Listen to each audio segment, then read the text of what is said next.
Muchísimas gracias. Y sobre todo por arriesgarse a aplaudirme antes de que hable. No vaya a ser que me ponga como los músicos cuando les pagamos antes y les queda de ver. Miren, quiero hacer varios comentarios antes de empezar. Cuando uno escucha a Marcela y uno escucha a Osmar, uno se pone nervioso por el afecto que uno recibe y eso lo agradece profundamente. Pero quiero hacerles un reclamo amoroso. Cuando me preguntaron que les mandara mi perfil curricular o mi pertenencia institucional, les dije, solamente digan que soy Puma de corazón.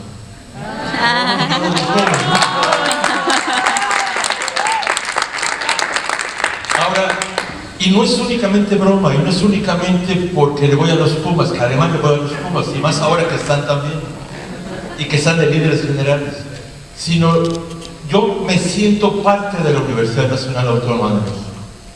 Si ustedes ven en la diapositiva, yo le dedico la presentación a la UNAM como mi hogar académico.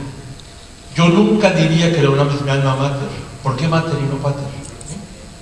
Es mi espacio académico, es donde me siento pertenencia. O sea, sí, hay un espíritu de querencia y de pertenencia a esa institución. Ahora, Marcelo dice amablemente que ojalá hubiera estado yo en varios congresos más de FEMES. Yo también hubiera querido estar con mucho gusto. Pero algo que recuerdo con muchísimo cariño es que yo estuve en el primer congreso de FEMES en Aguascalientes, en 1996, y compartí una mesa con una queridísima mujer que ya no está cercanamente físicamente, pero en sus obras está con nosotros, que es Graciela Hierro. Graciela Hierro y yo compartimos una sesión sobre ética en investigación en sexualidad.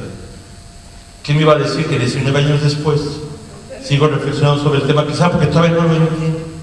Entonces, ojalá que las preguntas que les voy a compartir a través de las conversaciones que podamos generar nos sirvan colectivamente, y me incluyo en ello, para seguir dialogando sobre ese tema. Al margen de que amablemente en el programa dice que voy a dar una conferencia magistral, yo no me animaría a dar una conferencia magistral entre sexólogos sobre sexualidad. Yo soy un inocente filósofo. Entonces lo que voy a hacer es una conferencia que le podemos llamar dialogal. Voy a proponerles 5 temas que ojalá que nos generen nuevas inquietudes, nuevas reflexiones, y si nos da algún tiempo en este mismo espacio lo conversamos, pero si no, tenemos la vida entera para seguir dialogando sobre el tema, ¿no? La ética no da respuestas. La ética simplemente lo que hace, y lo decíamos Graciela y yo hace 19 años, es propone una reflexión sistemática sobre los códigos morales. ¿Desde dónde valoramos la realidad? La ética lo que pretende es acompañarnos y estimularnos a revisar nuestros prejuicios. Y cuando digo prejuicios, si ustedes lo vean escrito, son 2 palabras distintas, no es una sola palabra. Es pre-juicios. Es decir, ¿a partir de qué elaboramos nuestros juicios? ¿Cuáles son los supuestos de nuestros juicios? Sobre eso trata la ética. Sobre eso trata la reflexión que hemos venido estimulando muchísimos colegas queridos y queridas, que trabajamos un poquito cerca de esa cosa que se llama ética. Entonces, cuando yo les propongo este título y se la dedico a la UNAM, no únicamente es por cuestiones de creencias y de amores personales, sino que la UNAM, ojalá que muchos de ustedes hayan pasado por ahí y que la sigan teniendo presente. La UNAM lo que hace cuando cualquier persona obtiene un título académico es, después de hacer el ritual de preguntarle algo sobre la tesis que prepararon, es que le piden que haga una promesa. Y la promesa que le piden en la UNAM es que si promete usar el conocimiento por el bien de la sociedad. Es muy interesante porque nunca en la vida, yo he estado como en 100 exámenes o más, nunca en la vida he escuchado a alguien que diga, oiga, UNAM, no te prometo nada, o sea, no me comprometo, ¿no? Obviamente que todo el mundo dice que sí, porque si no le dan el título. El pequeño gran problema es cómo sabemos que las personas le hacemos honor a lo que le prometimos a una universidad. Ya sea que haya sido una institución como la UNAM que explícitamente se los pregunta, o cualquiera de nosotros que hemos pasado por espacios académicos. ¿Es una mera metáfora? ¿Es un mero requisito burocrático? ¿O es algo mucho más serio que tendría que ser objeto de diálogo, de reflexión entre las personas que hemos salido de universidades? Yo les digo, no en broma a mis estudiantes, ojalá que en algunas noches de insomnio se te apareciera el espíritu de la UNAM y te dijera, a ver, camarada, tú me dijiste que habías prometido esto, ¿qué carajos has hecho con eso? Es que no, es que he tenido que vivir, es que he tenido que publicar, es que el SNI no me deja porque tengo tiempos de publicación y demás.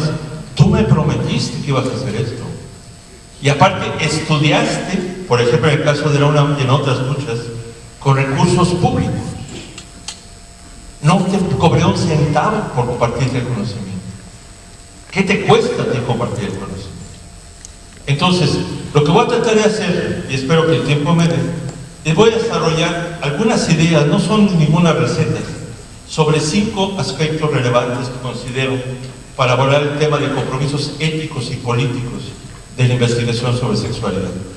Y espero que les genere muchas reflexiones, espero que compartamos reflexiones, pero pensando en el compartir el conocimiento, cualquiera de las personas, si les genera algún sentido lo que voy a decirles, pueden tener copia de la presentación. Ojalá que por lo menos uno me diga, oye, me das su presentación. Porque si la autoestima va a ponerse en crisis. Entonces, hace rato decía Osmar con mucho cariño para mí, que tengo muchos temas. A lo mejor porque soy multipolar, entonces nunca he sabido qué tema es el correcto para estudiar. Pero uno de los temas que yo trabajo es experiencias reproductivas de los hombres. Hubo un poquito de la confusión si hablaba de eso o sobre el tema que voy a plantearles ahora. Pensando en que es un congreso de FEMES y que conozco lo que hace FEMES, pensé que era mucho más oportuno el tema de compromisos éticos y políticos al investigar sobre sexualidad. Un primer elemento, acabo de plantearles algunas ideas. En la UNAM se hace eso, se hace esa promesa, pero en la UNAM además, y por eso es como un diálogo con la UNAM, en la UNAM además, cuando una persona se titula, le dan una copia de la promesa.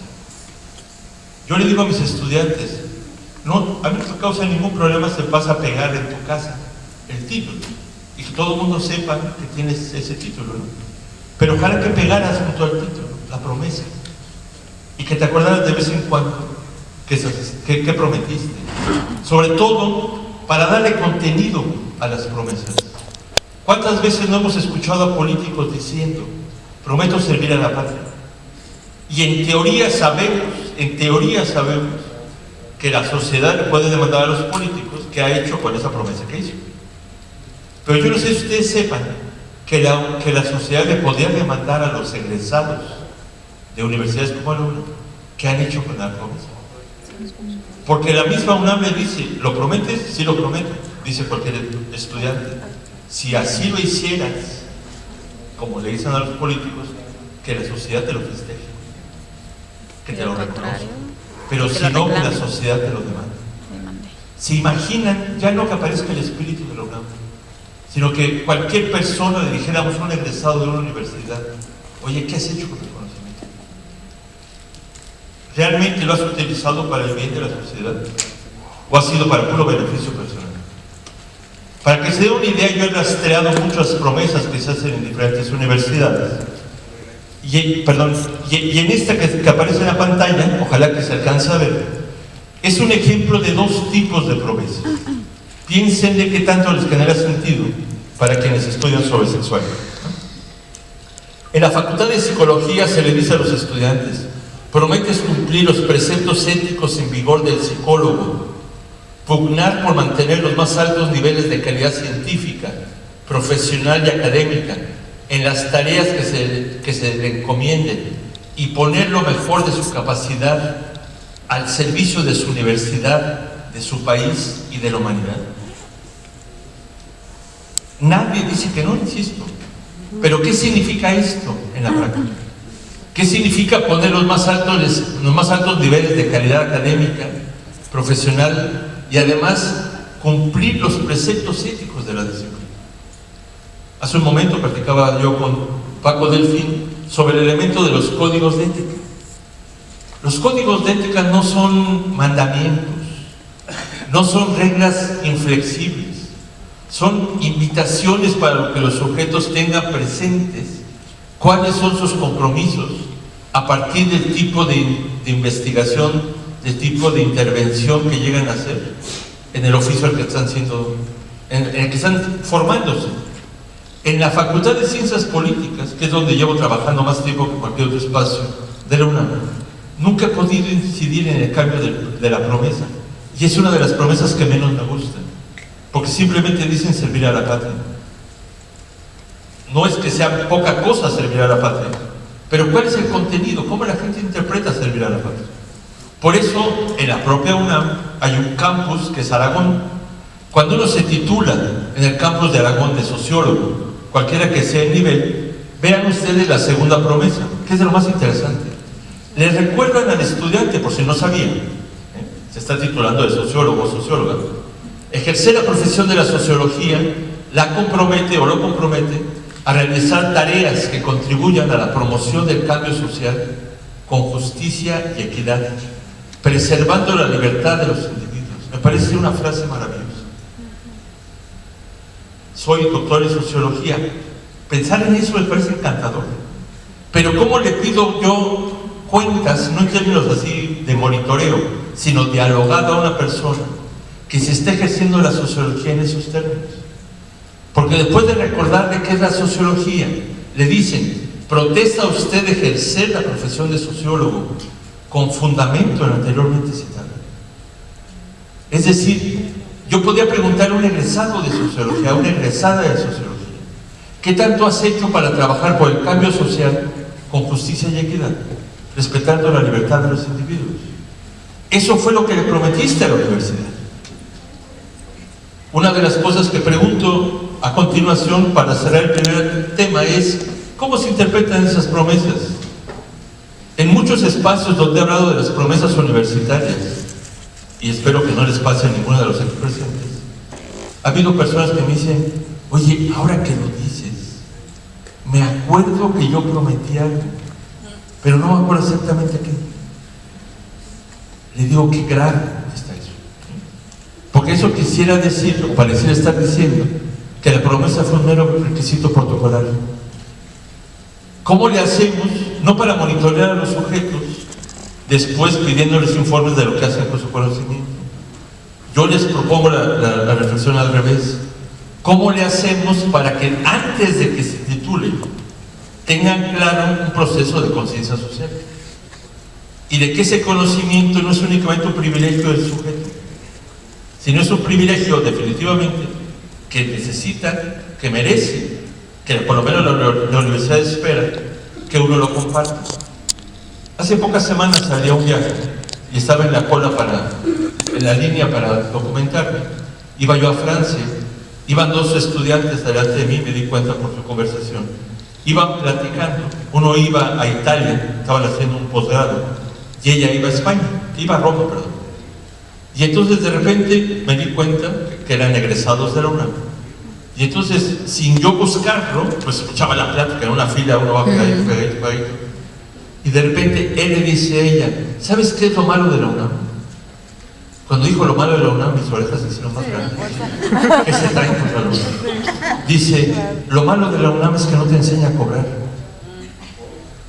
Dice: sales y no tienes idea de cómo cobrar. Y entonces empezaba a lamentarse de que a él había visto varias veces la cara, porque no sabía cobrar. Y entonces le dije: oye, perdón, ¿puedo intervenir un poquito en su plática? Le dije: no, me da pena, pero estoy escuchando la conversación. Le dije: ¿sabes por qué la UNAM no te cobra? Perdón, ¿sabes por qué no te enseña la UNAM a cobrar? Porque la UNAM no te cobró. Él decía: es que te estás tan metido con el rollo social, así lo describía, con el rollo social, que no sabes cobrar. Yo le decía: qué bueno que no sabes cobrar, apréndelo en otra parte. Pero ojalá que no se te olvide que esa de la conciencia social no es únicamente un rollo, es un compromiso con la universidad. Se lo dije amablemente, pero él, obviamente, cuando uno interviene en una conversación para decir eso, dijo: perdón, no quería molestarlo. Dije: no me molestas. Dije: pero ojalá que le haya ayudado a resolver una duda de tu pregunta. Ahora, una de las cosas que añado en la tercera pregunta de la diapositiva es si es un mero requisito administrativo o realmente podemos resignificarlo de otra manera. ¿Qué significa cuando uno se dedica a investigar sobre sexualidad? ya sea como estudiante o como académico. Incluso aunque no haya resultado que uno es egresado de una universidad pública, no importa. Uno está investigando sobre un tema que es objeto de derechos humanos. ¿Qué significa cuando uno adquiere conocimiento sobre el derecho humano de otro y otros sujetos? ¿A qué se compromete uno? Vámonos pensando. Segundo tema, ¿qué significa investigar? Si quieren poner en predicamentos a investigadores, pregúntenle: oye compañero, ¿me puedes explicar qué es investigar? Y lo más simpático es que te contesten: pues investigar es investigar, pues es estudiar, ¿no? Pero ¿qué más? Y piensen si esto que les voy a decir les genera sentido. Investigar, según algunos metodólogos que yo uso, yo doy clases de metodología, es un proceso ordenado, sistemático y crítico a través del cual se busca construir conocimiento. Suena bonita la definición. Cuando yo conozco a cientos de investigadores, y no es mentira, yo diría que la mayor parte de ellos generan procesos ordenados y sistemáticos. Yo no estoy tan seguro que todos hagamos conocimiento crítico. ¿Por qué? Porque crítico, desde un punto de vista filosófico, es cuestionar las propias certezas. Es relativizar lo que uno asume como obvio. Es acotar hasta dónde llega el propio conocimiento. Uno de los grandes filósofos que yo admiro de la historia de la humanidad, y que muchos hemos escuchado, ha sido mal interpretado. Y no lo digo pretenciosamente. Casi todos hemos oído hablar de Sócrates. Y muchos y muchas de nosotros hemos escuchado decir que Sócrates dijo: yo solo sé que no sé nada. Nunca en la vida Sócrates dijo eso. Y no soy vocero de Sócrates. Pero lo que Sócrates quiso decir se lo voy a tratar de plantear. Sócrates vivía en una época que eran los sabios griegos, unas figuras socialmente reconocidas. Y a Sócrates, por el tipo de mayéutica como método pedagógico que usaba, mucha gente lo admiraba. Entonces dijeron: Sócrates, ¿tú eres sabio? Y dijo: ni madres. No me lo dijo en griego. Dijo: no, yo no soy sabio. Yo amo el saber. Entonces, de ahí dicen que salió la palabra filósofo. Filos es amor y Sofía es sabiduría. Entonces dijo: yo no soy sofos, soy filósofos. Pero oigan la frase que dijo, que es la que ha estado mal interpretada. Dice: pero pensándolo bien, puede que yo sea más sabio que los demás, porque yo no creo saber lo que no sé. Es decir, lo repito porque no es juego de palabras, él reconocía que su sabiduría no era la erudición. Su sabiduría era reconocer hasta dónde llegaba su conocimiento. A estudiantes de metodología y de epistemología con los que tengo oportunidad de trabajar les digo: la mejor regla metodológica que se pueden imaginar es una regla socrática. No digan saber lo que no saben. Esa es la criticidad. Es relativizar el propio conocimiento, es matizar el propio conocimiento. Hasta donde yo alcanzo a ver con las personas que he investigado, con la disciplina con la que yo trabajo, con la metodología que yo aplico, podría decir esto del tema. Pero si cambio la población de estudio, no sé. Si cambio la metodología, no sé. Si modificara mi disciplina, no lo sé. Pregúntenle a quien lo sabe. Pero cuando uno es presentado como experto, que a mí no me gusta la palabra experto, uno corre el riesgo de nunca decir que tiene límites su conocimiento. Cuando uno investiga sexualidad, no únicamente es acotar hasta dónde llega el conocimiento, sino si muchos de ustedes son sexólogos o sexólogas, lo que están haciendo es aplicando el conocimiento. Están interviniendo en función de su conocimiento. Pero ¿qué tal si al intervenir no reconocen los límites de su conocimiento?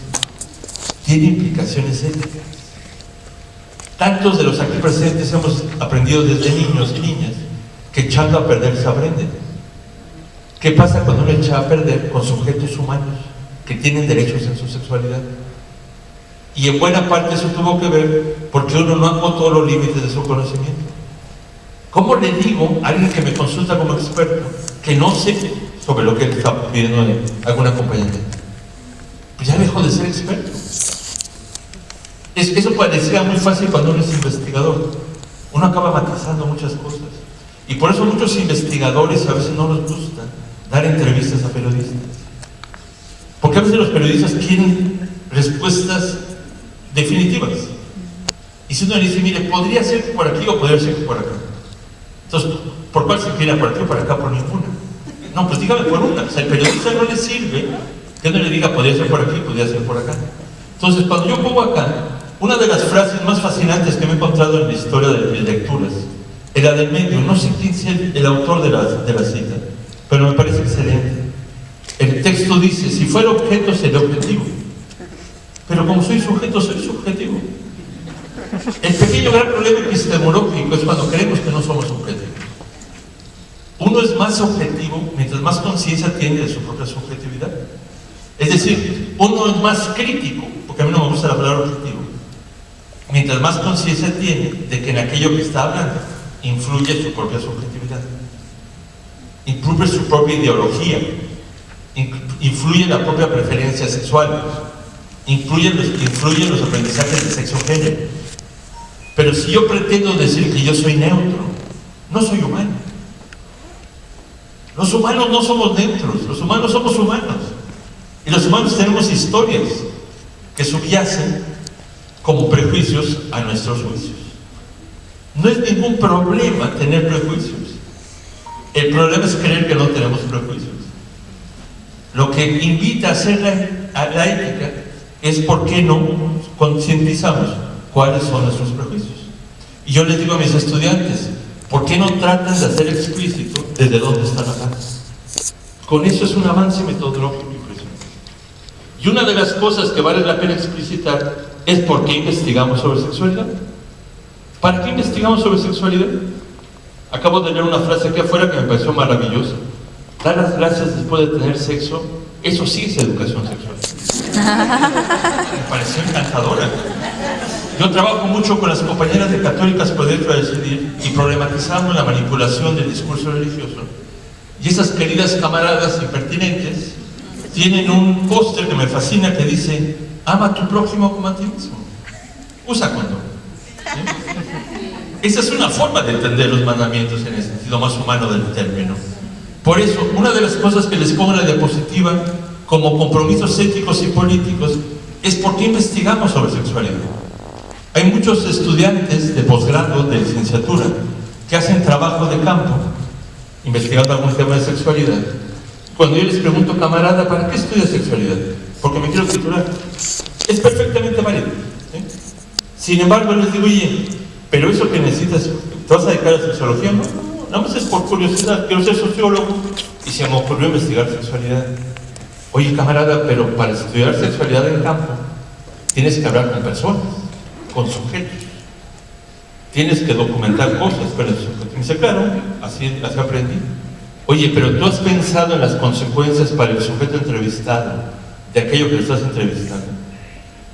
No, dice, pues eso no es problema, yo no me lo estoy entrevistando. Yo no soy como los clínicos que hacen experimentos con los seres humanos y que toman a conejillos de indias, me dicen. Yo nada más pregunto, yo nada más observo. Digo, pero ¿para qué observas? ¿Para qué preguntas? ¿Cuál es el significado y la consecuencia de tu pregunta? ¿Qué pasa si alguien fue abusado sexualmente de niño? De niño, y digo niño en masculino, en un contexto social donde poco se habla del abuso sexual a los hombres, ¿no? Donde los hombres que son abusados sexualmente son calificados como que ya los hicieron homosexuales, ya los trataron como mujeres.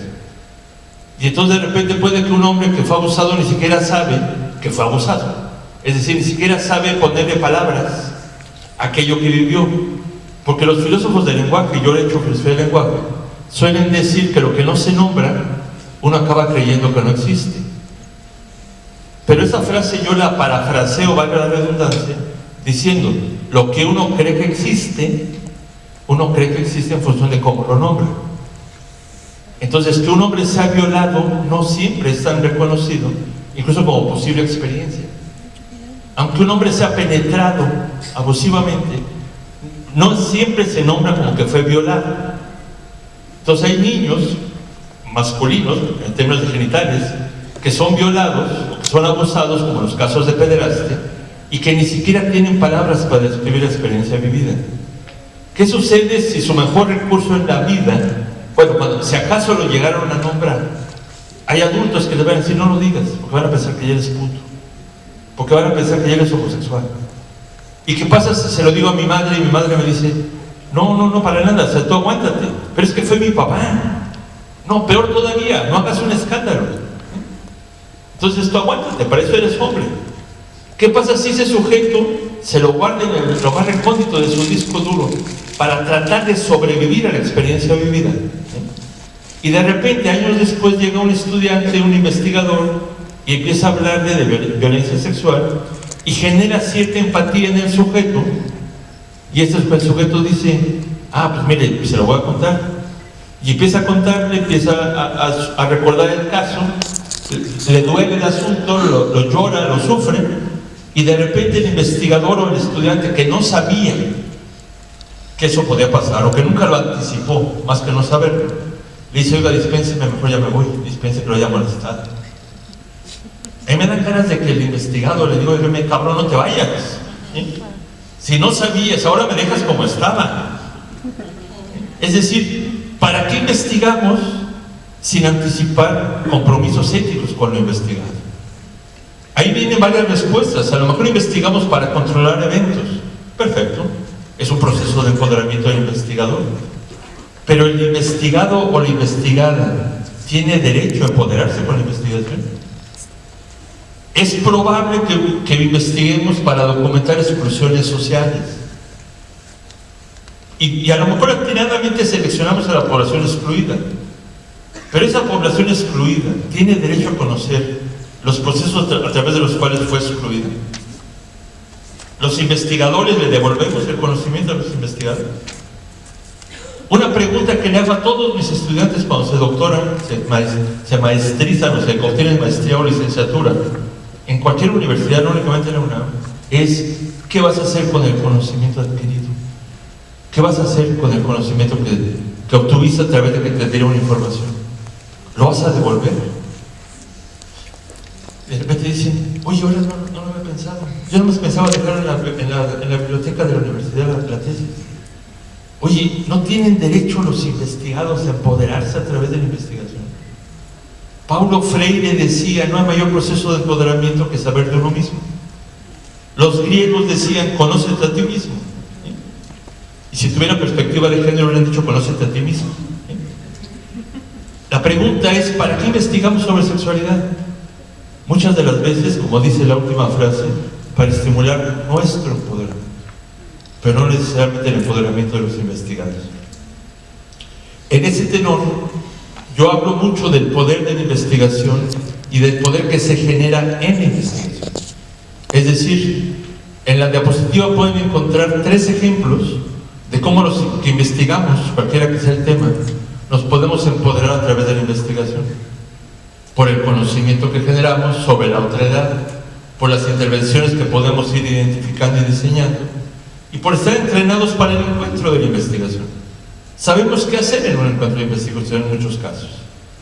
Pero la pregunta que pocas veces he visto en los estudios de sexología y de investigación sobre sexualidad es si los investigados se pueden empoderar. Y no únicamente si tienen derecho a empoderarse.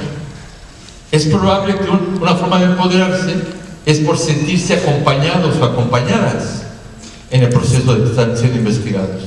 ¿Cuántas veces quienes hemos hecho entrevistas y le agradecemos a la persona la entrevista y el tiempo que nos dio, nos dice, no, con todo gusto, cuando quiera venir, venga otra vez y seguimos platicando?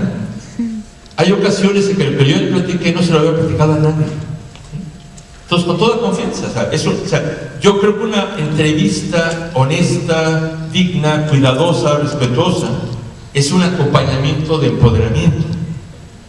Pero ¿qué sucede como empoderamiento si quienes son investigados toman conciencia de su propia vulnerabilidad y exclusión? Uno diría, pues qué chido, ¿no? O sea, qué bueno que lo tomen, que toman conciencia, pero ¿qué sucede si no tienen con práctica la agencia?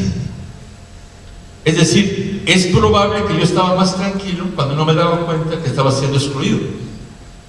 Y es probable que ahora, que a través de la entrevista alguien me rastreó lo que estaba yo viviendo. Dije, ¿y ahora qué hago con esto? Una de las cosas que hizo una alumna mía en el Colegio de México fue investigar acoso sexual en la UNAM. Y lo que empezó a preguntarles a personas, a mujeres en particular, era si les podían dar una entrevista sobre acoso sexual. Y varias de ellas dijeron, pues si quiere, pero yo no he vivido eso. Cuando Alejandra, el nombre de la alumna, empezaba a hacer entrevistas, de repente le decían, oiga señorita, si ya le dije a varias cosas que sí, quiere decir que he vivido acoso sexual. Alejandra es abogada, ya ven cómo son los abogados. Y le dijo, bueno, mire, hay quienes piensan que sí, hay quienes piensan que no, no está acordado totalmente, ¿no? Ella tenía una posición política, obviamente, ¿no? Pero decía, ¿qué hago cuando a lo mejor mi entrevista detonó que la persona se da cuenta que aunque ella decía que no había vivido acoso sexual, sí lo estaba viviendo? ¿Sí? Entonces, la última de las frases dice, por generar expectativas sobre el uso de la información. Ese es uno de los empoderamientos más frustrantes de los investigadores.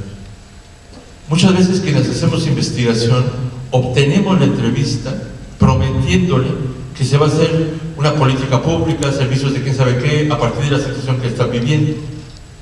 Y muchas de las veces no lo hacemos porque no somos la autoridad competente para hacer eso. Entonces imagínense ya no que se me aparece el espíritu de la UNAM, sino que 15, 20 años después me encuentro en la calle a uno de mis investigados y me dice, oiga Barbón, ¿no es usted el que me entrevistó hace 20 años sobre tal tema? Pues sí, pues ahora que lo dice, sí. Oiga, ¿y qué pasó con mi entrevista? Uy, le dije, pues es que cambié de tema y entonces ya no me vinculé, ¿no? O sí, pues ahí está en la biblioteca de la UNAM. Bueno, pero lo que me dijo de las políticas públicas, bueno, pues ya ve cómo son los políticos. O sea, si nos confiamos al uso de la información por otras terceras personas, piensen la palabra que les voy a decir, es probable que estemos cometiendo negligencia como investigadores. Y los derechos humanos se violentan, no únicamente por discriminación, por agresión y demás. Los derechos humanos se violentan por omisión.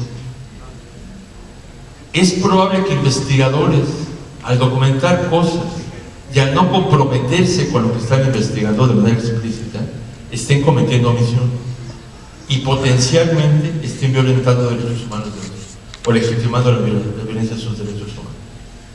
Es decir, ¿cuántos de los aquí presentes no han recibido financiamiento de proyectos de investigación? Y en los formatos le preguntan a quien postula, ¿qué vas a hacer con los datos que encontraste? Se los voy a dar a los tomadores de decisiones, a los mentados policy makers, como dicen. ¿Y quiénes son los tomadores de decisiones en una investigación? Regularmente se los damos a los administradores de programas. ¿Y por qué no se los damos en un contexto de ciudadanía? A los ciudadanos, a las personas mismas que nos permitieron hacer investigación. ¿No la ciudadanía es de alguna manera un empoderamiento para tomar decisiones? Un proceso de autoconciencia de la ciudadanía. Hannah Arendt decía, ciudadanía es el derecho a tener derechos. Si yo me siento excluido y me doy cuenta a través de una entrevista, ¿no me acompañaría profundamente a mí el saber qué resultados generó una investigación? Hace unos días platiqué sobre este tema con Mabel Burí, que a lo mejor algunos de ustedes y algunos conocen. Me decía, Juan Guillermo, eres demasiado amable al decir negligencia. Eso es abuso, eso es explotación, eso es expropiación de las subjetividades de otras personas. Es una violencia profunda en no devolverle a la población el conocimiento que uno adquirió a través de la misma población. Por eso, cuando pongo las dos diapositivas siguientes, ¿cuáles son los derechos de quienes exponen a una investigación? El derecho, por ejemplo, a prepararse para el encuentro consigo mismos. Es un derecho muy filosófico. Voy a ponerte en un espejo en la entrevista. ¿Realmente somos capaces de avisarle a la persona los posibles efectos de la entrevista que le vamos a hacer? A lo mejor creemos que si le decimos demasiado va a ser menos espontánea su entrevista. ¿Qué importa? ¿Qué pasa si la persona no está preparada para verse en un espejo? y yo le estoy obligando con la entrevista a ponerse en un espejo. ¿No tendrá de alguna manera un derecho a prepararse para el encuentro consigo mismo? ¿No tendrá el derecho al disentimiento? Y fíjese que no puse consentimiento, sino puse disentimiento. Muchas personas que hemos estado cerca de la ética, de la investigación, hemos escuchado hablar del consentimiento informado, que la persona sepa de qué se trata el proyecto, etcétera, etcétera, o la intervención. Pero yo quisiera decirlo al revés. En una mesa redonda con filósofos decíamos, ¿cuándo desde el punto de vista de la filosofía podemos saber que una persona realmente consintió? Entonces, la conclusión a la que llegamos a esa bola de filósofos era, una persona no pudo consentir, no consintió realmente, si no tuvo la posibilidad de disentir. Es decir, si dijo que sí, pero no podía decir que no, no consintió, aceptó. Si dijo que sí, pudiendo haber dicho que no, y optó por decir que sí, esa persona sí consintió. Las dos posibilidades eran reales. El pequeño gran problema es que muchas veces con que nos firmen, decimos ya consintieron. Yo no estoy tan seguro que ya consintieron. Ya aceptaron. Y hay una pruebita de que aceptaron porque firmaron. Pero el acto de consentir es un acto de toma de posición ante la realidad.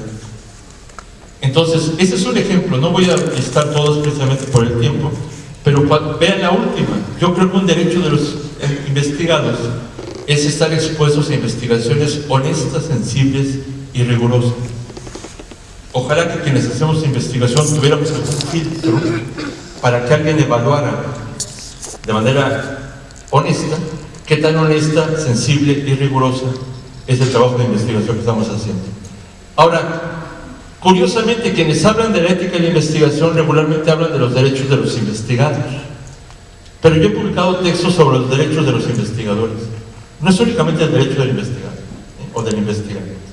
La información que recibimos en investigación, y pienso en sexualidad, pero en otros temas que yo he trabajado, también le mueven el tapete al investigador. Hay procesos que describen los psicólogos de referencia contra referencia. La gente que trabaja con personas violentadas muchas veces reciben terapia para lidiar con tanto dolor que están asesorando. Yo conozco colegas que le dan terapia a personas que han vivido violencia sexual y de repente llegan tronadísimos los terapeutas. Entonces tienen a su vez acompañamiento para ello. Lo que no veo mucho en textos es una referencia explícita a cuáles son los derechos de quienes investigamos. Y hay que demandar las condiciones para poder hacer investigación en buenas condiciones. Y no es únicamente tener recursos. Yo propongo por lo menos ahí 4 derechos. El acceso a tener una comunidad de apoyo para hacer investigación.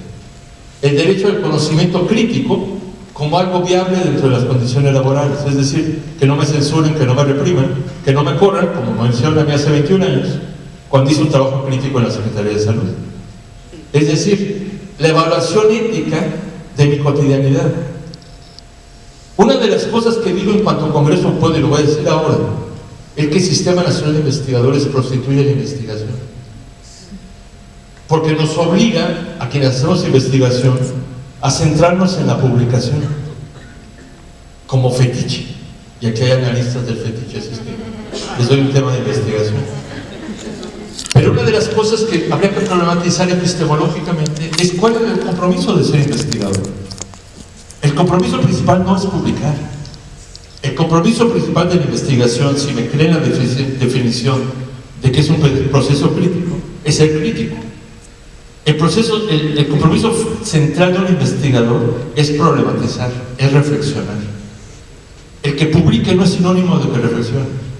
Puede que publique porque me conozco los estándares de cómo se publica, pero puede que no publique porque estoy acompañando a gente a reflexionar.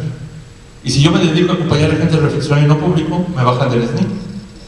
Entonces el SNI prostituye la vida académica, porque fetichiza las publicaciones y minimiza los compromisos como los que dije de la UNAM. Minimiza el evaluar qué tanto le devolvemos a la población el conocimiento que adquirimos. Y hay gente que dice, no, yo sí se lo devuelvo, yo publico. A ver, camarada, tus investigadores leen lo que publicas. Y si lo lees en esas mentadas publicaciones indexadas, hace un momento que amablemente decía Marcela, no sé leer en inglés y a lo mejor se lo pasó a alguien más.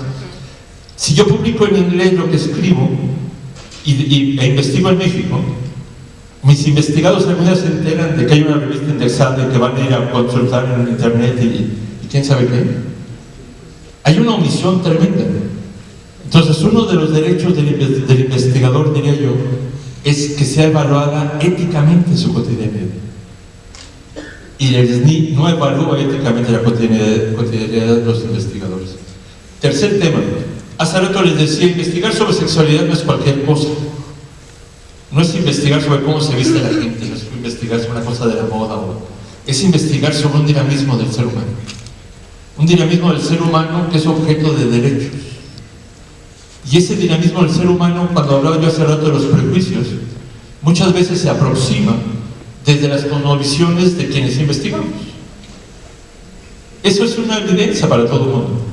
Yo puedo ser homofóbico y disimular, pero construyo investigaciones con mi carga homofóbica.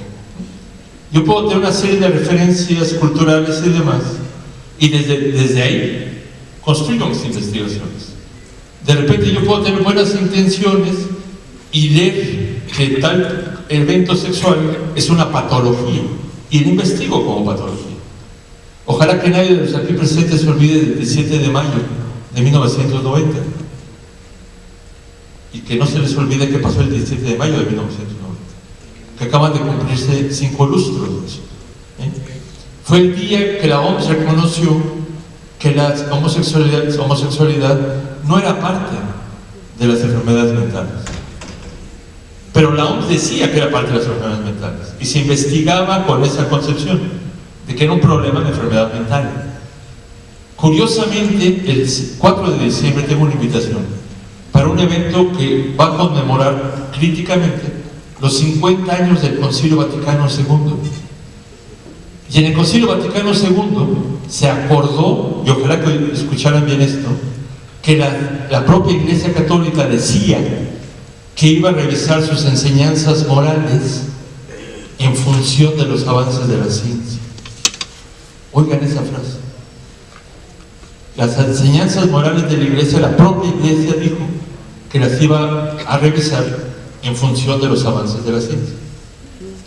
¿Qué cosas han cambiado en la ciencia en los últimos 50 años? Entre otras, la definición de homosexualidad como no enfermedad mental. Ustedes han escuchado a los curas, años 2010, 11, 12, 13, 15, repitiendo cosas en contra de la homosexualidad. Benito XVI, nada de que Benedicto, Benito XVI, llegó a decir en su primera carta pastoral que si alguien quería ser cura, que no fuera homosexual, y que si era homosexual no había problema, nada más que siempre y cuando se curara, y que no recayera en 2 años. ¿Cómo se demuestra que uno no ha recaído en 2 años? Para poder entrar. El actual Papa, que mucha gente vemos con cierta expectativa de qué cosas que pudieran modificarse, llegó a decir: yo no soy quien para juzgar a los homosexuales. A mí no me convence esa frase. Una querida amiga, Marta Lamas, escribió un artículo en El Proceso que le dijo: Bergoglio, júzgalos. Yo cuando vi la frase dije: ahora Marta, ¿qué está metiendo? Pero cuando leí el artículo me pareció fascinante. Le decía: ¿cómo que no eres quien para juzgarlos? Eres el líder de una de las tradiciones que más han sancionado a los homosexuales. Emite un juicio. Di si estás o no de acuerdo y respeta la homosexualidad. No me salgas con que no soy quien para juzgarlos. Entonces, una de las cosas que hay que tener presente es que si uno se mete con sexualidad, no es únicamente, como ayer lo escuché varias veces muy sabrosamente, uno se está metiendo con cuestiones placenteras. Uno también se está metiendo con cuestiones de derechos. Y si uno se equivoca, si uno mete sus prejuicios, uno puede estar violentando profundamente los derechos del sujeto investigado, al margen de que uno lo haga con buenas intenciones. Por eso, aquí hago un ejemplo simplemente de no es lo mismo investigar la sexualidad desde la salud o desde los derechos. Yo, Juan Guillermo, no soy tan amigo de hablar de salud sexual ni de salud reproductiva, al margen de que coordiné un programa de salud reproductiva. Pero nunca le pude cambiar el nombre. Yo abogaba por llamarlo un programa de derechos reproductivos. Es decir, desde la salud, si se acerca uno a la sexualidad, no puede dejar de recuperar en su historia que la salud está muy cercana a la medicalización, que está muy cercana a relaciones jerárquicas, y que Iván Illich diría que la salud ha sido expropiada de los titulares del derecho a la salud. Mientras que si yo lo veo desde los derechos, es muy distinto pensar la sexualidad desde los derechos, porque identifico que están reparando exclusiones, se busca estimular autodeterminación y se buscan cuestionar jerarquías. Entonces no es cosa menor, ni es nada más epistemología o metodología, sino que es ética y política delimitar desde dónde estamos acercándonos a la sexualidad. No es lo mismo, como espero poderlo mostrar en esta diapositiva, hacerlo desde la salud que hacerlo desde los derechos. Por eso, una de las tantas cosas que vale la pena estar revisitando es qué interpretamos por derechos sexuales. ¿Por qué en tantas conferencias de los 90s no se aceptaba hablar de derechos sexuales? ¿Por qué se hablaba de derechos reproductivos y no de derechos sexuales? Porque se pensaba que los derechos sexuales como término era nada más una manera de legitimar la homosexualidad, como si los derechos sexuales fueran solamente derechos de los homosexuales, como si los heterosexuales no tuvieran derechos. Entonces, una de las maneras de contrarrestar manipulaciones éticas y políticas es explicitar contenidos de los conceptos, es darle de vez en cuando una reflexioncita epistemológica al asunto. ¿Qué significa tener derechos sexuales? Por ejemplo, es que toda persona puede ejercer y tener control de su propia sexualidad, y que al hacerlo no sea objeto de coerciones, discriminaciones o violencia. Eso es mucho más amplio de lo que muchas veces se habla de derechos sexuales. Eso no tiene nada que ver con homosexualidad, aunque la incluya, por supuesto. Ahora, esta la voy a saltar. Una de las cosas que les propongo para ir adelantando en el tema 3 es, a propósito de delimitar conceptos, ¿cuáles son los supuestos analíticos y políticos para hablar de derechos sexuales?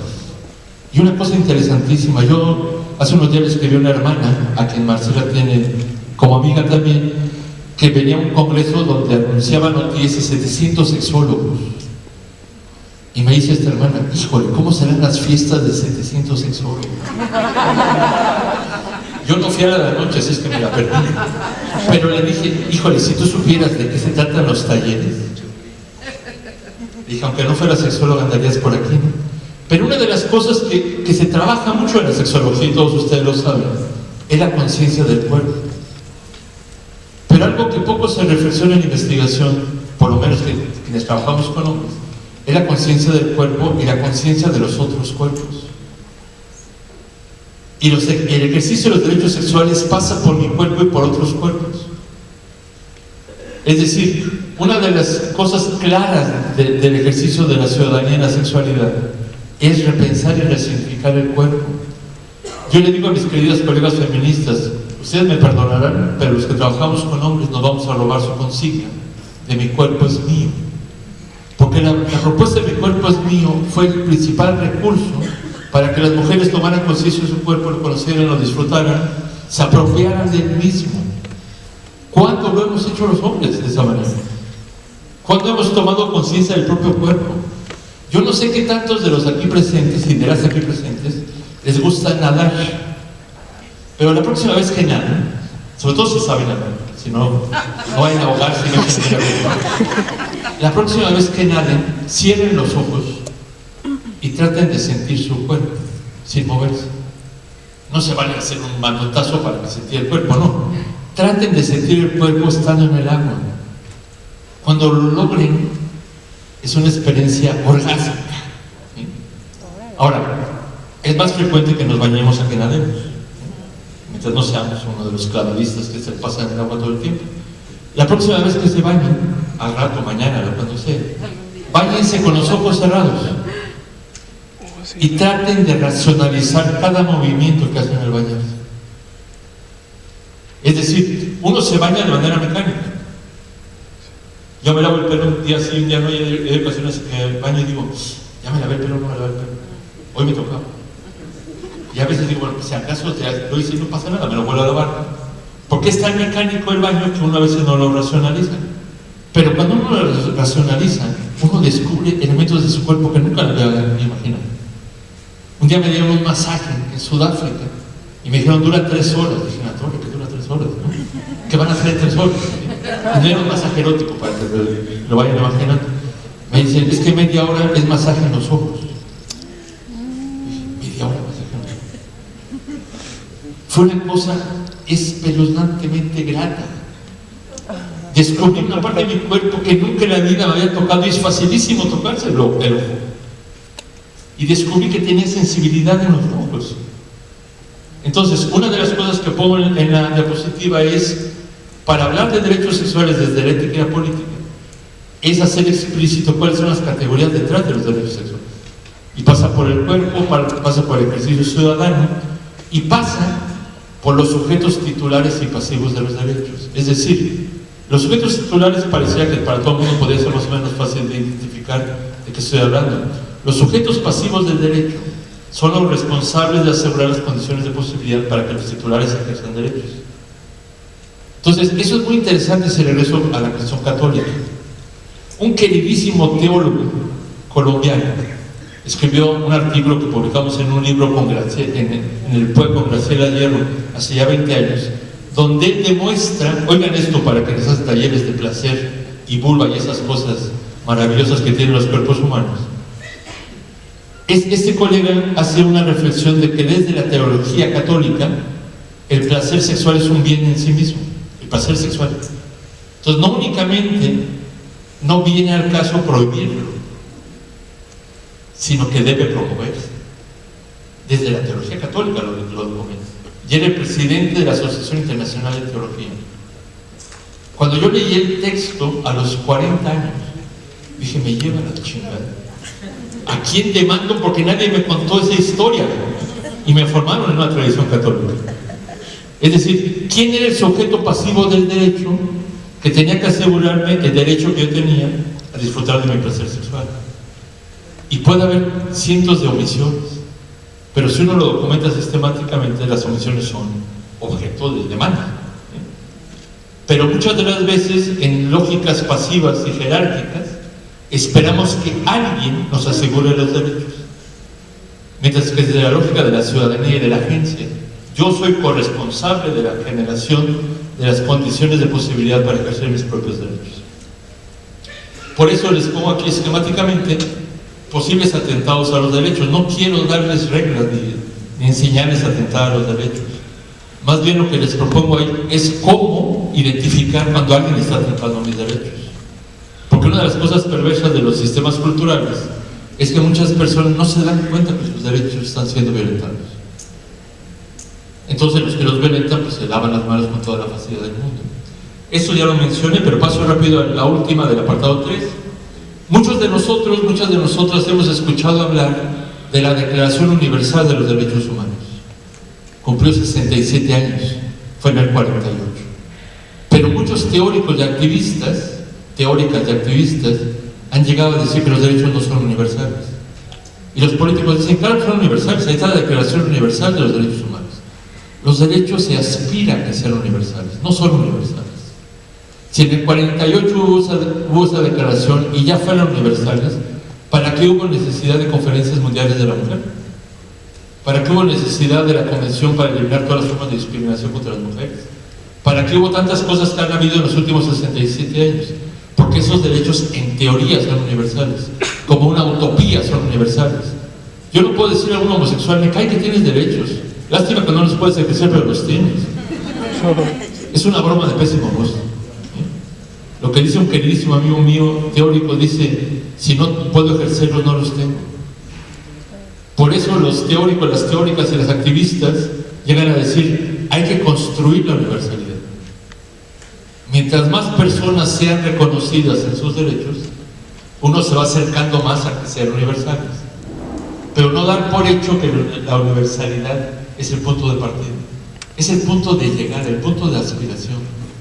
Cuando se reconocieron los matrimonios de personas del mismo sexo en España, una de las cosas que dijo Zapatero en un discurso bastante interesante es: hoy la sociedad española creció porque recuperamos y reparamos exclusiones que habíamos ejercido sobre parte de nuestra ciudadanía, o sea, las personas homosexuales.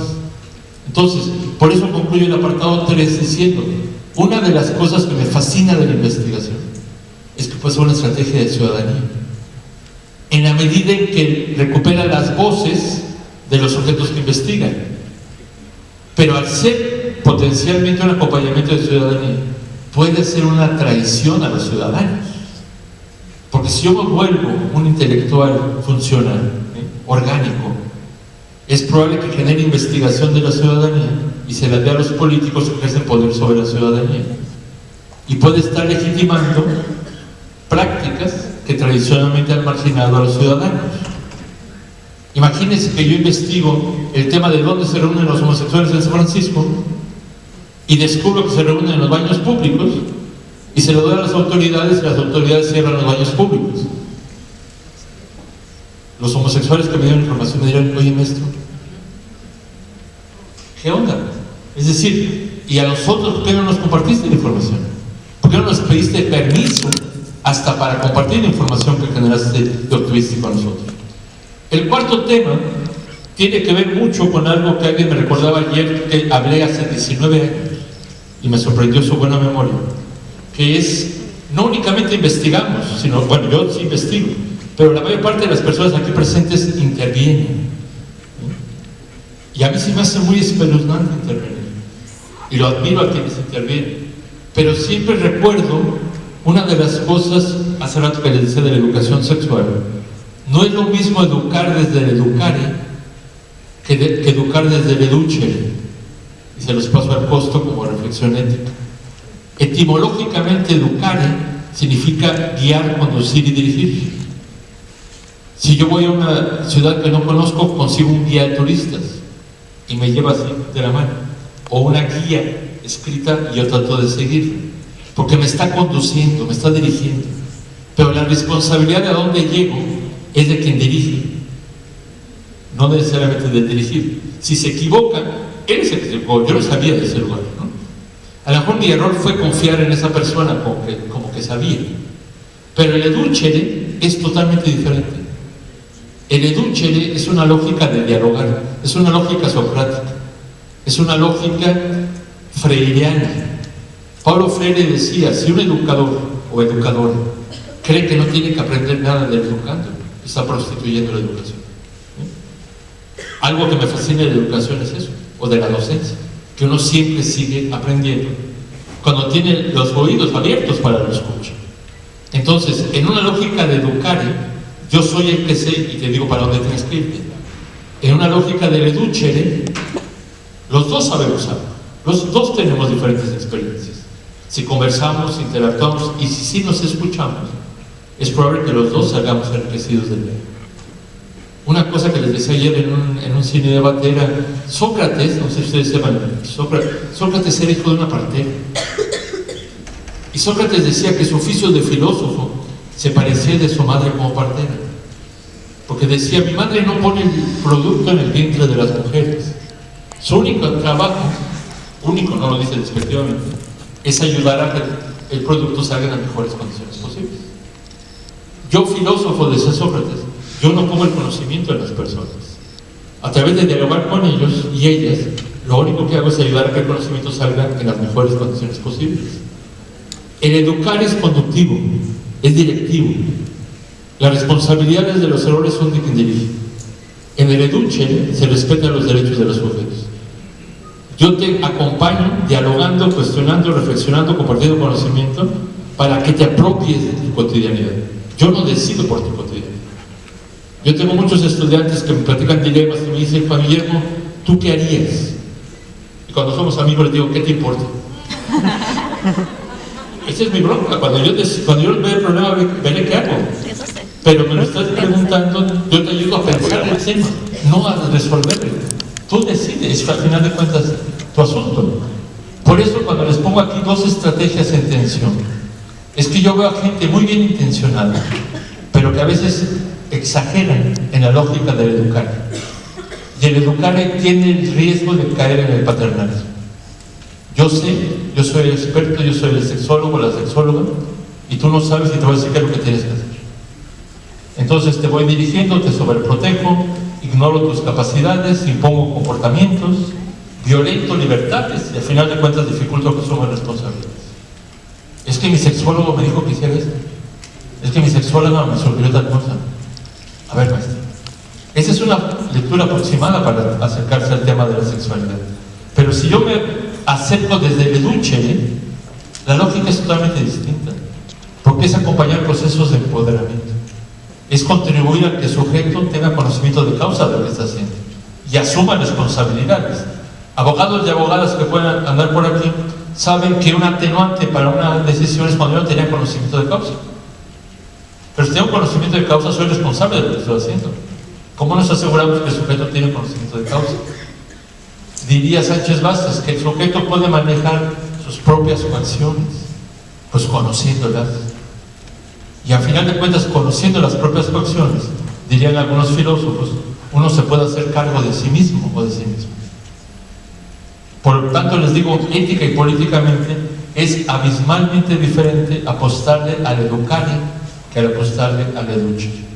Por eso, para que no parezca tan ruda la cosa, una de las cosas que yo les propongo a mis estudiantes de metodología es una estrategia para saber dialogar consigo mismos. Y no soy terapeuta, ni cosas de esas estrafalarias que circulan por estos rumos. Soy un inocente filósofo. Y una de las cosas que les pregunto es, ¿cómo dialogas contigo mismo?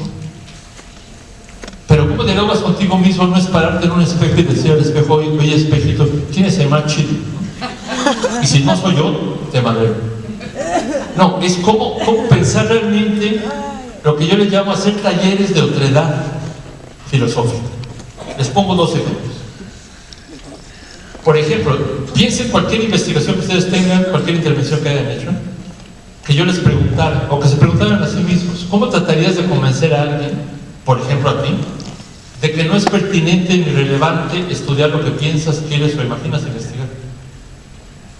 Ustedes dirían, oye, no, claro que es pertinente, se me va a dar el premio Nobel de Sexología. No, a ver, juguemos a la otredad. Aquello que intervienes, ¿cómo convencerías a alguien de que eso sobre lo que tú intervienes y el tipo de intervención que practicas no vale la pena? Traten de hacerlo en sus noches de insomnio. Y es de lo más interesante, porque es ser el abogado del diablo de sí mismo, o la abogada de la diabla, para que parezca que uno sabe de género. Es decir, traten de cuestionarse desde ustedes mismos. Pongo la segunda pregunta, ¿cómo pondrías a prueba, más que demostrar, poner a prueba, lo que supones, hipotetizas o intuyes sobre un tema que quieres investigar? Pero no cómo lo demuestras, cómo lo contradices. Yo no sé cuántas personas de las aquí presentes usan la expresión, la excepción confirma la regla. Perdonen si alguien la usa, pero se va a hacer una estupidez de frase. Yo estudié estadística, yo soy matemático además. La excepción no confirma la regla, las excepciones cuestionan las reglas. ¿Qué pasa con un hombre que no es como todos los hombres? Hay gente que dice, bueno, es una excepción. No, por eso, es una excepción. ¿Cómo explicas el comportamiento de ese sujeto que no cae en la regularidad? Entonces, si esas dos preguntas no les son suficientes para sus noches de insomnio, aquí van otras dos. ¿Cómo reconstruirías tu proyecto, o qué le cambiarías a un proyecto, a una intervención, si tuvieras otros lentes disciplinarios? Es decir, quienes sean psicólogos, quienes sean sociólogos, ¿cómo sería su objeto de estudio si no fueran lo que son? Escojan cualquier disciplina que les sea más o menos cercana y traten de repensar su propio objeto de estudio desde afuera de ustedes mismos. Si yo fuera psicólogo, yo no soy psicólogo, ¿cómo me imaginaría lo que yo investigo como filósofo si fuera psicólogo? Y cuando me obligo a verme desde afuera, me veo para adentro. Es decir, cuando me salgo de mí mismo, me observo. Entonces digo, mira, ahora me queda más claro que cuando yo lo hago desde la filosofía, lo veo de esta manera.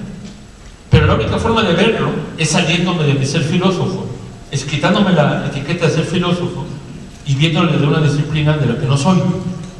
Lo mismo la siguiente pregunta, ¿cómo cambiaría tu objeto de estudio si cambiara la metodología que utilizas para el objeto de estudio? Hay mucha gente aquí, y yo escuché ayer algunas presentaciones que dicen que es un método cualitativo de redes semánticas. Perfecto, ok. Pero ¿cómo te imaginarías el objeto de estudio si hicieras una encuesta demográfica? A los demógrafos les digo, ¿cómo te imaginarías el objeto de estudio si fueras psicólogo, si fueras antropólogo? Es decir, hagan múltiples ejercicios si les interesa el asunto, de tomar distancia de ustedes mismos y de ustedes mismas. Es la única manera de vernos desde afuera y de ser suficientemente críticos. Para terminar, 2 diapositivas. En todo el escenario de la ética de la investigación hay dilemas.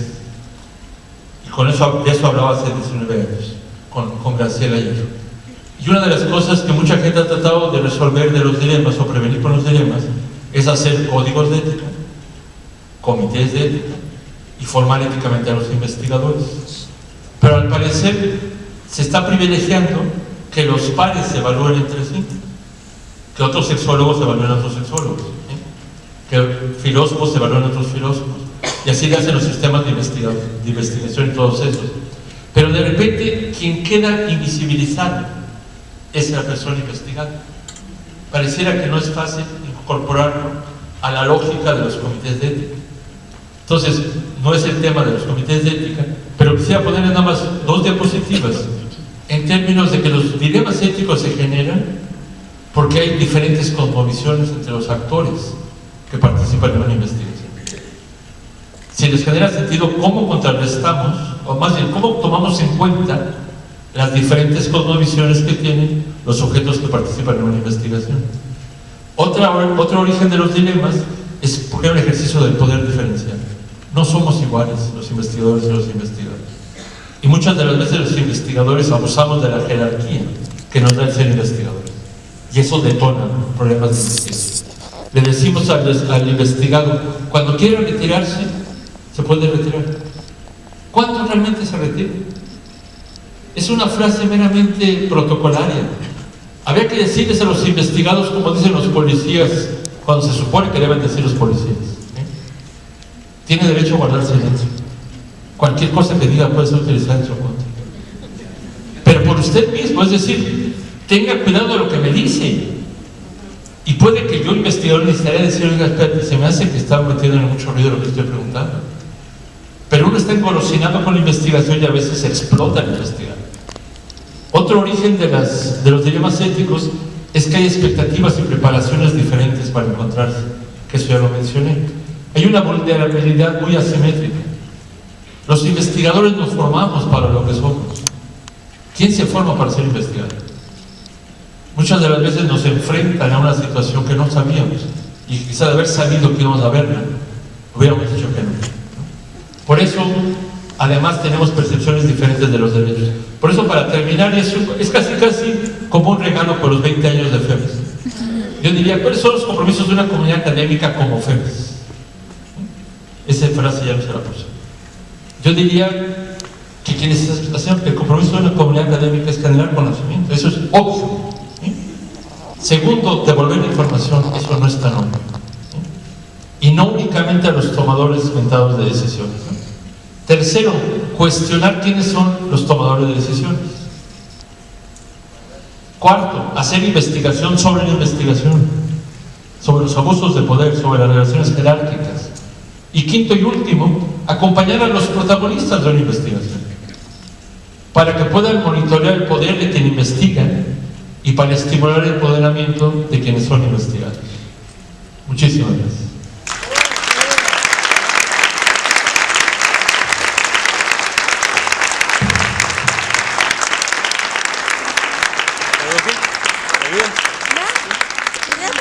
No, pero para las preguntas y todo eso. Muy bien.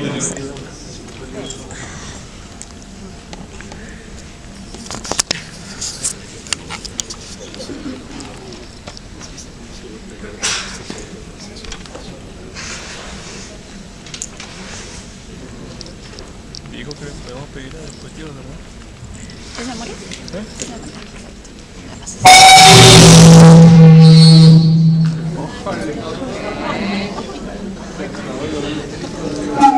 Porque ya es trofeo.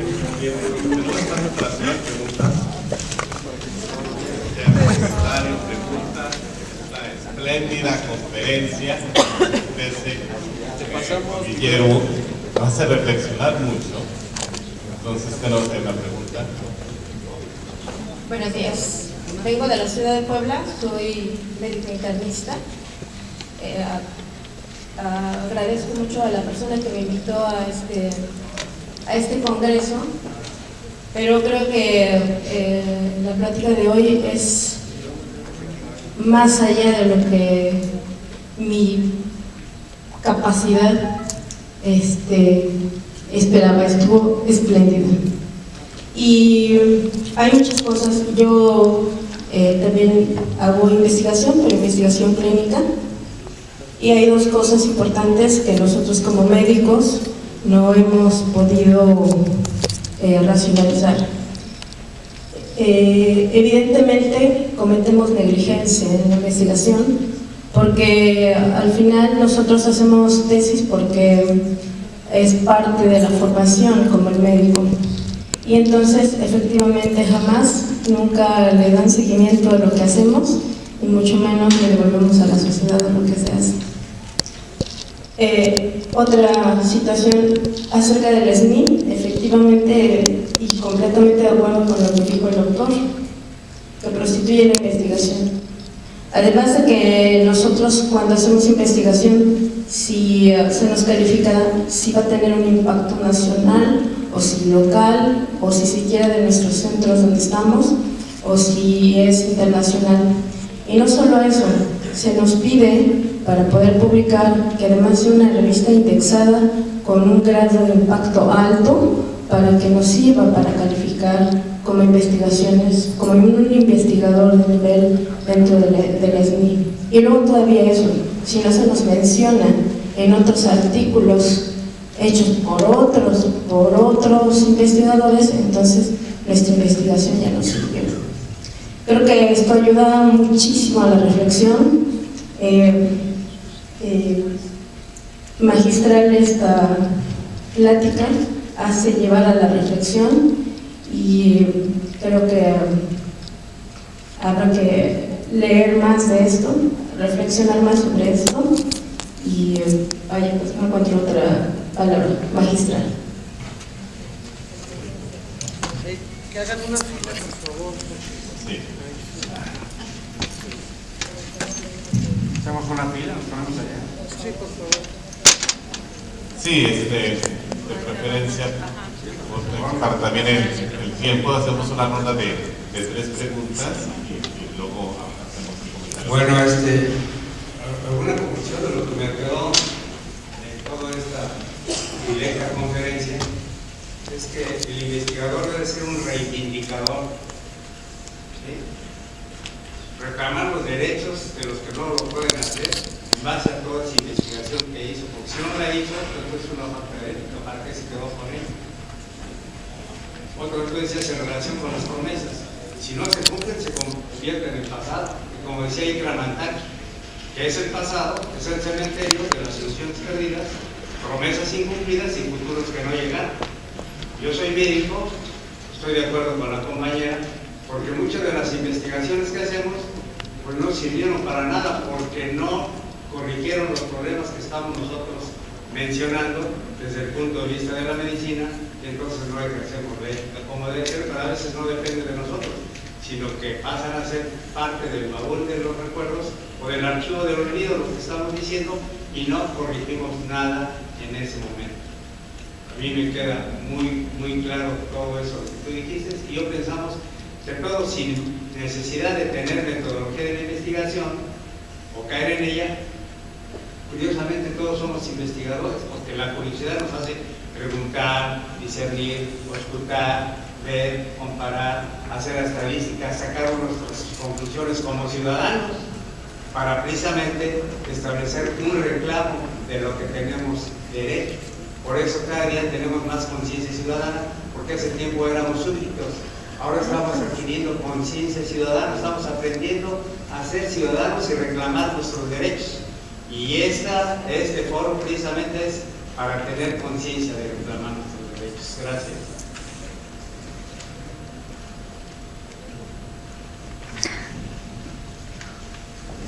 Esta ponencia conferencia creo que tiene un gran valor, no solo para los investigadores, ni para los sexólogos, para todos los seres humanos, porque acostumbramos a creer que podemos actuar o que podemos pensar sin sentimientos y sin una posición política, lo cual creo que resultaría muy difícil encontrar una idea, un concepto, un pensamiento o una acción que sea sentimentalmente, emocionalmente y políticamente neutral.